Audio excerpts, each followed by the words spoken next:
Olá a todos. Partimos hoje para conversar a respeito de mais um livro, né? Bom, eu escolhi Contos Macabros, 3 histórias sinistras da literatura brasileira.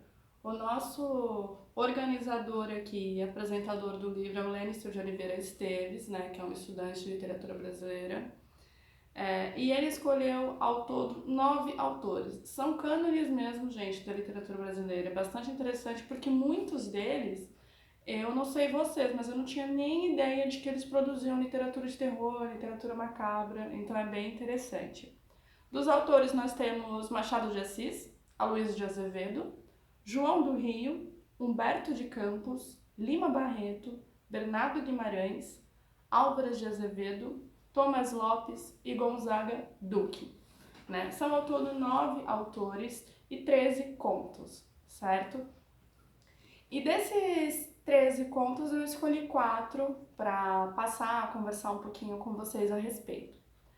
Bom, vou começar com o Machado de Assis, por que não, né? Vou começar com 100 Olhos, que é a história aí de um casal, tem uma terceira pessoa? Tem, mas o foco aí é o casal, em que o homem arranca os olhos da própria mulher para que tenha um controle social maior sobre ela. Então, assim, é uma história muito envolvente, muito interessante de se ler, vale muito a pena. Depois a gente entra aí com a Luísa de Azevedo com o conto Demônios. Gente, não perde para Lovecraft, sabe? Quando você, para quem já teve contato com essa literatura verde de musgo, de agonia, desse terror intenso, né? Daquela áurea pesada com Lovecraft, vai perceber aí uma semelhança muito interessante com Demônios da Luísa de Azevedo. Por quê? Demônios é a história de um rapaz que acorda aí durante a madrugada e ele sente um pesar, ele sente uma coisa estranha e ele tá com insônia e ele começa a perceber que o dia não amanhece. Não amanhece e passa o tempo e simplesmente o sol não aparece. E ele começa a sentir uma agonia, um terror, uma coisa estranha.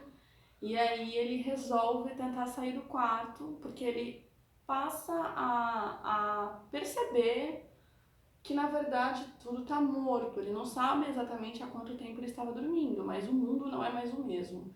E é aquela atmosfera pesada, aquela coisa de musgo, fungo, raízes mortas pela cidade. E ele com uma dificuldade enorme de respirar e tudo em câmera lenta, sabe? Uma coisa muito interessante.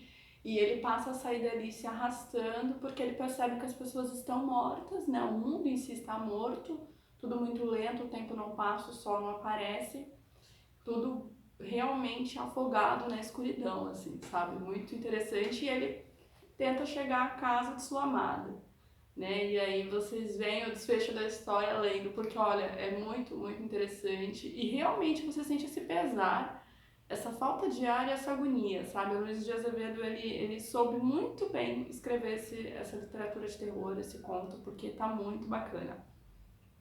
Bom, depois a gente tem o João do Rio, que é o bebê de Talatana Rosa. É um conto fantástico de um cara que ele tá no carnaval, né? E uma criatura um tanto bizarra, digamos, né? Uma aberração, assim, ela saiu de casa durante o carnaval, porque as pessoas estão todas fantasiadas, e ela saiu de casa toda fantasiada com o intuito de poder ter algum tipo de relação com alguém, de ser tocada, né, e tal. E ela encontra esse nosso protagonista aí no meio, né, e o cara ele fica naqueles 3 dias fervorosos de carnaval, até que no fim ele reencontra essa aberração, né. E aí ele tem uma relação tanto desagradável com essa pessoa, porque aí ele passa a perceber que essa pessoa, ela é uma pessoa estranha, que tem um processo aí de modificação estranho com ela, tá? Então vale muito a pena mesmo ler também esse conto. Por último, Bernardo Guimarães com A Dança dos Ossos, que foi assim o conto que eu mais gostei, porque se trata um pouco sobre a mitologia amazônica, um pouquinho aí de folclore brasileiro, muito bacana. Dança dos Ossos, bem resumidamente, é a história de um cara que ele é assassinado e enterrado em cova rasa, né? E ele tem a morte dele aí tida como uma mentira, né?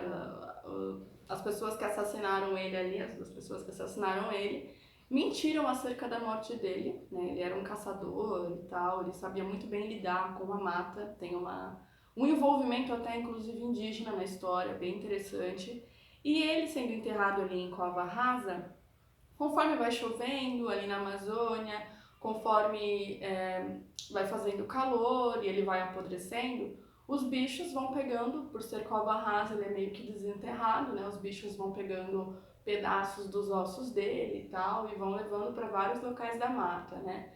E toda sexta-feira, um certo horário da noite, esses ossos deles tomam vida, né? Pela mata e vem rolando para poder se encontrar novamente perto da cova e formar novamente o esqueleto dele.